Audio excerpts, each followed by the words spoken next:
we're thinking is therapy. If you're still crying about your ex, probably not ready. So guys, how can we move on to a relationship after a breakup and not carry around the baggage from the last one? For me, when I found, to really get those weights off me is speaking to somebody that I trust, and just being open and vulnerable with them, hey, this is the situation I was in, what do you think I should do? And I think there's so much healing just in yourself when you're just open with somebody. When coming into a relationship, how might you deal with carrying a certain baggage from a previous relationship? Be with someone who understands that you might have baggage, and that's okay. The past, it doesn't define us. I feel like there should be a time in between both of the relationships, because if you jump from one to another one too fast, then I feel like you're still gonna think about the previous one. Yeah, so I think on that topic of talking about it, is also important to be honest and open about that baggage that you have to the person that you start dating, and just being honest with where you're at. And you may not be, you think you're in a good place, you may not be in quite a good place as you think you are, and being honest about that. And if you're meant to be with them in that moment, then they'll be with you in that too, and journey with you, and they'll be committed to journeying with you. Or you may be in a worse place and you're not ready for yourself, and you can evaluate that for yourself. You can have baggage from friendships, from relationships, and so you've kind of got to learn how to bring it to Jesus. And I know something that I love to carry myself, a scripture that I almost apply to anything, because it's just great, is John 1 verse 5, which says, "The light shines in the darkness, and the darkness shall not overcome."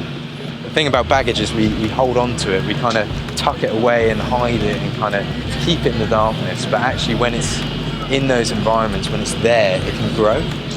And actually we don't want that. So the more you bring it to light, whether that's with people, whether you just speak it out to God, the more you bring it out to the light, God's promised that it cannot overcome. This darkness shall not overcome. I process things really slowly.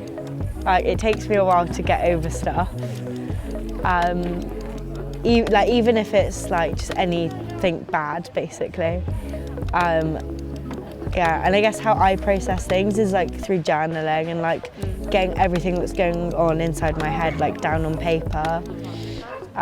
Yeah, I find that really beneficial. And as you said, chatting to friends and mentors, people that are older and wiser that you trust, I think that's really important as well. What we're thinking is therapy. Yeah, I'm gonna say that's we're both, probably good. Yeah.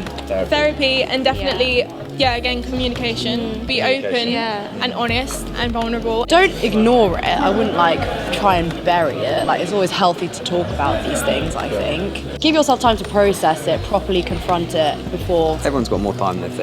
Don't rush it. I've had times where I've thought I was ready for another relationship, or another kind of talking stage or dating stage, and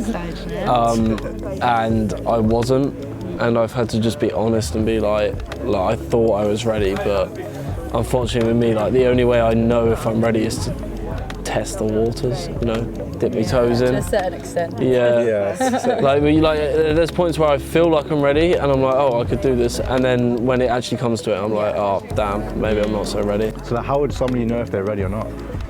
I think you just know. If you're still crying about your ex, probably not ready. True. Yeah.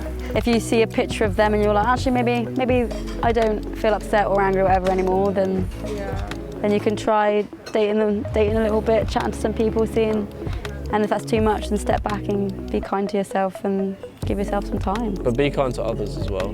Make sure that you don't have to go into horrible amounts of detail and cry on their shoulders, but just let them know you're just not in the right place for it right now. Yeah. It's not you, it's me. Exactly that. And take responsibility for that. It's not necessarily your fault, but just the fact of being open, honest, vulnerable, and owning your feelings and your baggage. Definitely. Yeah. I think most people also have gone through that kind of thing, so they'll understand and be kind, do you know what I mean? They'll understand, they know exactly what you're feeling, and they don't want you feeling that. A really good example which really helped me out was seeing people as a bridge, and then a relationship being like a train.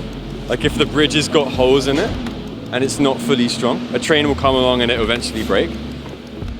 But if you take away the train, you can properly focus on the bridge and fix it up where it needs to be fixed.